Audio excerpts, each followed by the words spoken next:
Now, I tell you that feature 0 is actually the departure time in hours since midnight of a subway train from the Central Square stop.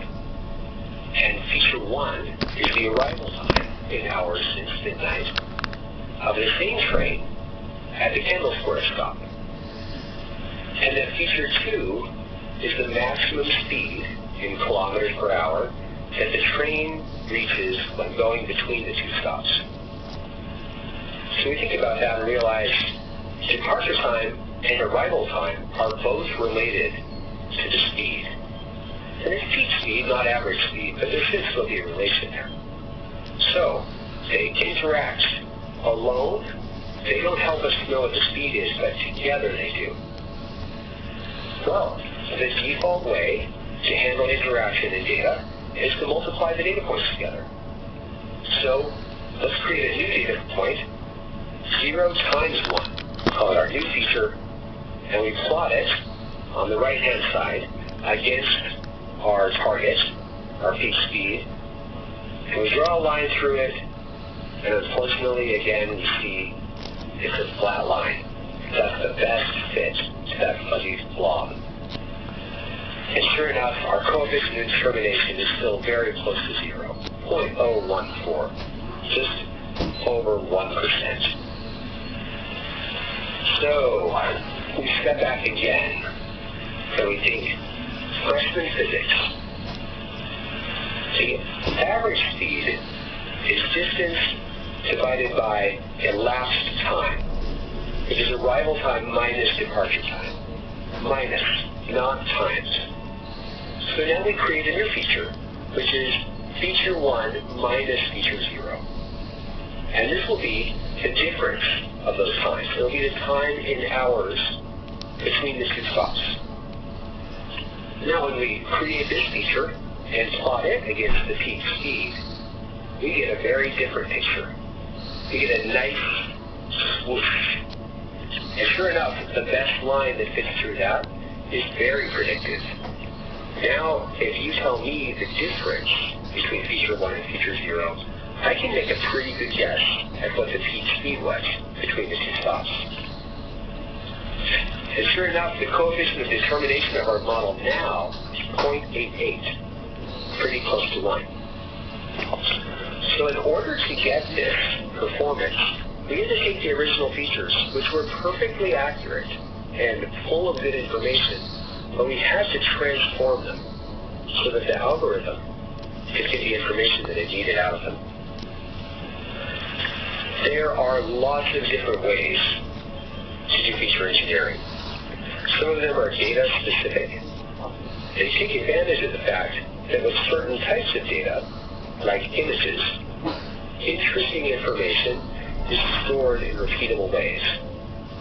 Similarly with text, you can look at the frequency that words occur and divide that or scale that by the inverse document frequency. There are other domain-specific feature engineering tricks, depending on whether you're working in economics or agriculture or sociology.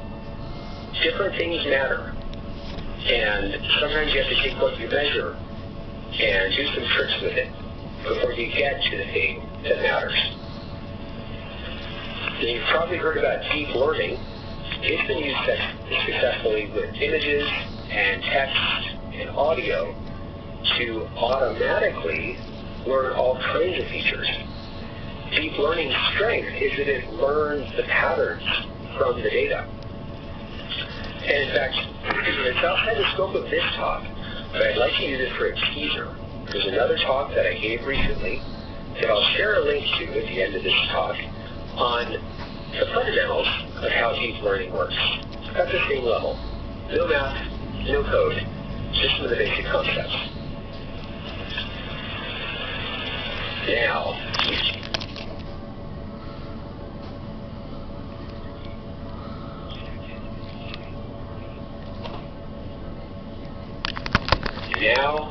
you're ready to answer your question.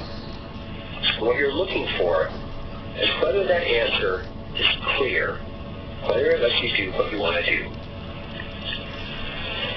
This is where machine learning comes in. It uses statistics to look at patterns in the past to predict patterns in the future. So of all the questions that you can ask of your data, it might surprise you that there are really only 5 questions that machine learning can answer, or 5 types of questions. We're going to step through each of them. The first one is how much or how many. Examples of this are, what will the temperature be on Tuesday? Or, what will my sales be next quarter? There are questions that ask for a number. The type of algorithms that answer this are called regression algorithms. When they involve fitting a line or a curve or a surface to the data, it can be used as a simplified version, a cartoon version of the data.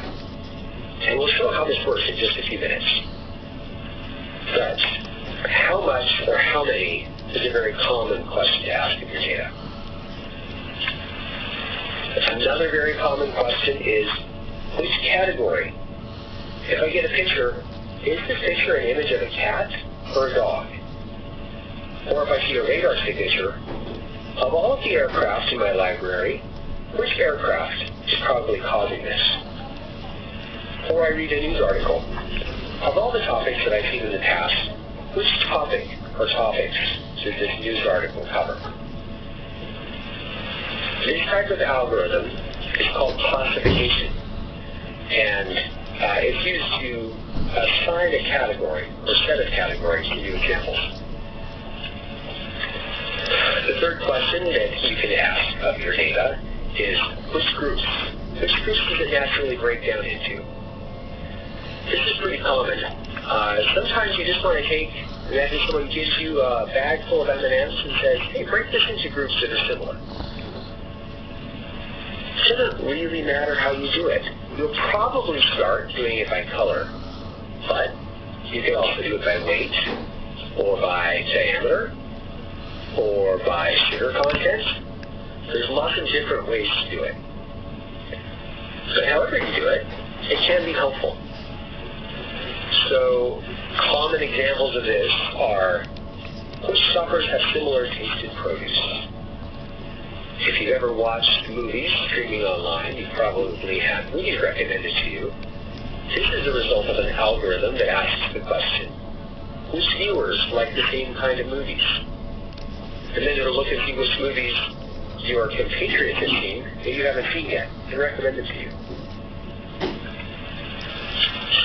Another very popular question to ask, surprisingly popular, is this weird?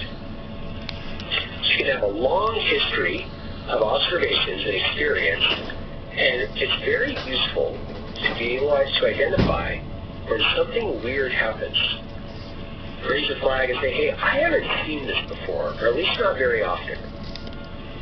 So for instance, if you drive a car that has pressure sensors in the tire, it's nice to be able to answer the question, is this pressure reading unusual?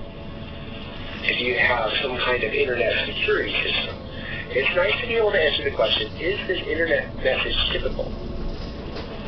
Your credit card company is always asking the question, is this combination of purchases very different from what this customer has made in the past? When things are weird, it doesn't necessarily mean that something's wrong, but it can. And when something's wrong, there's usually something weird about it. So it's a great place to focus your detective efforts. Finally, the fifth question is, which action should I take? So in the case where a machine, especially a robot, needs to make a decision, it's a low consequence decision and one that the machine gets to make a lot.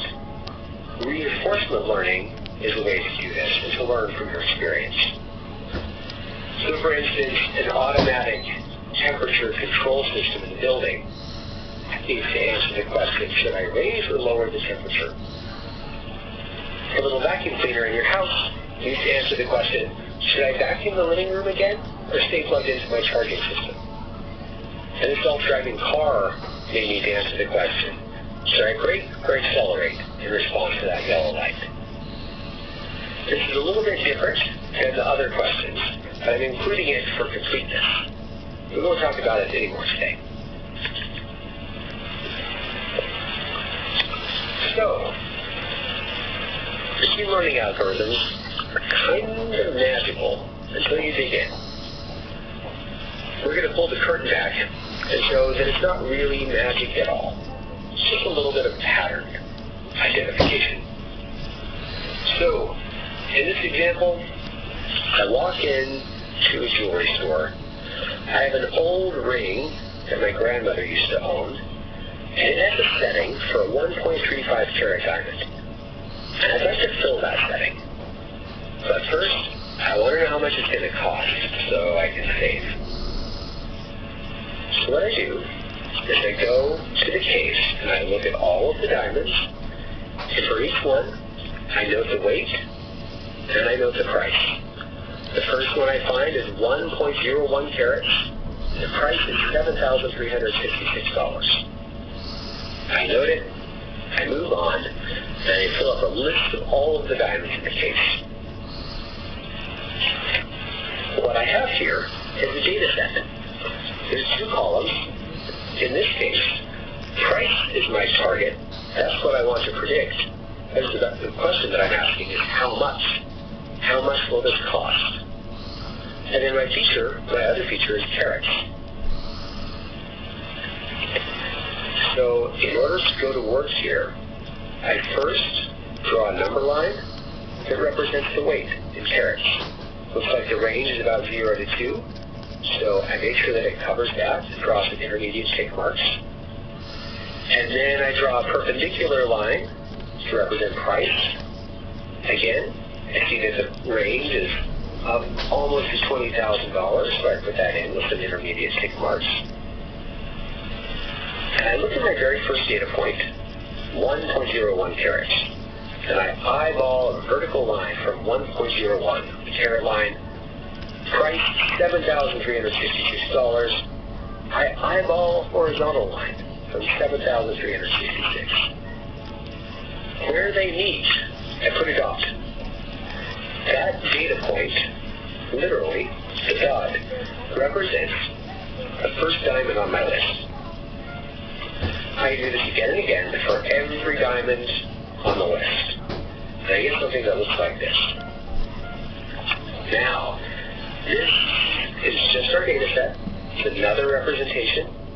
We haven't done anything funny to it. We just put it in a different form. Now, it's worth noting on a tangent, about half the time when you're doing data science, you can stop right here. If I owned a business and I was asked what size diamond should I choose in order to make a ring as inexpensively as possible, from here it's obvious that price goes down as weight goes down, so the answer is choose the lowest weight diamond you possibly can. We're good at pulling out those type of insights just using our eyes, taking this picture of the data and turning it into an idea. Now the question that we're asking is a little bit more subtle, so we need to take it to the next level. If we look at those dots and squint, it looks like a fat, fuzzy line. And it's not just us to eyeball. You can take a marker and draw a straight line right down the middle of it. Now, what we just did is really significant. We've created a model, which is kind of a fancy way of saying that we took and made a simplified version of our data. Now, it is simplified. It is like a cartoon of our data. You can see that those data points, most of them don't lie right on the line at all. And that line is just an approximation. It kind of says what the model does. And the data scientist's interpretation of this is the line is the ideal. It's what the baseline price is per weight of a diamond. But because the real world is a little bit gritty, a little bit unpredictable, things happen you just can't account for. Some of it are going to be higher, some of it are going to be lower. And that's called noise or variance. So your data is always the model plus a little bit of noise, which is what we have here. So, with a model, that allows us to answer our question. This, we drew it by hand, but it can also be the result of a machine learning algorithm. The question is how much, so we know the type is a regression. Because we're using a line, it's called a linear regression. So a linear regression would use math to fit to these dots and to generate something a whole lot like this. We did it with 10. Now that we have a model, we can answer our question. How much will a 1.35 carat diamond cost? There aren't any diamonds on our list that are 1.35 carats. So we have to refer to our model. We eyeball a line from 1.35, and right where it crosses our model, we eyeball a horizontal line. And it hits right at 8,000. So there's the answer. The diamond's going to cost $8,000. Now, we look at those dots and we think, well, most of those dots don't lie right on the line. So is it going to be a little bit over, or a little bit under 8,000, or a lot over or under? And we can figure this out too. We go back to our dots and our line, and we draw a fat envelope around the line. It encompasses most of the dots. It doesn't have to capture all of them. This is called our confidence interval. This is our model extended out to embrace most of what's there. And we're pretty confident the future data points will also be in this envelope. Now we can see where our 1.35 carat line crosses the top and the bottom of this envelope and draws two more horizontal lines over. And this becomes the confidence interval of our estimate. So now we have a more complete story. We would say our 1.35 carat diamond will cost about $8,000. But it'll almost certainly be less than $10,200 and greater than $5,800. So I'd like to point out that what we just did is create a linear regression model to make a prediction without using math or computer programs. Now it's a pretty big deal. You should feel proud of yourself. Imagine, though, if instead of just weight, we had several other characteristics in the diamond, like the color, how close it is to being white, or the quality of the cut, or how many inclusions, how many little cracks or carbon granules are inside the diamond. A lot of other characteristics. Those would translate into more columns, which would in turn translate into more dimensions in our little plot. Because our paper is two-dimensional, it gets hard to represent more than two dimensions when we're drawing dots. And it gets really hard to draw lines and planes in more than two dimensions. This is where math comes in. And it can automatically find the line or the plane that fits as close as possible to the middle of that slew of dots. And then imagine if you have, instead of 15 diamonds, you have 15 million. And you really want to have a computer involved. Otherwise, it's going to take you a very long time to compute it. But the basic ideas are simple enough that you can do them with pen and paper. Now, in order to get a good answer, you need to have enough data. If you don't have enough data, what you get is kind of like this. You can see something, but it's really hard to know what it is. And it's not firm enough to base any decisions on. So you add data and you try again, and then you end up with just barely enough data. And you know you have just barely enough in it because at that point you can just barely make the decision that you're trying to make. Answer the question that you're trying to answer. So with this, if you kind of lean back and squint, you say, you know what? That looks like a canal.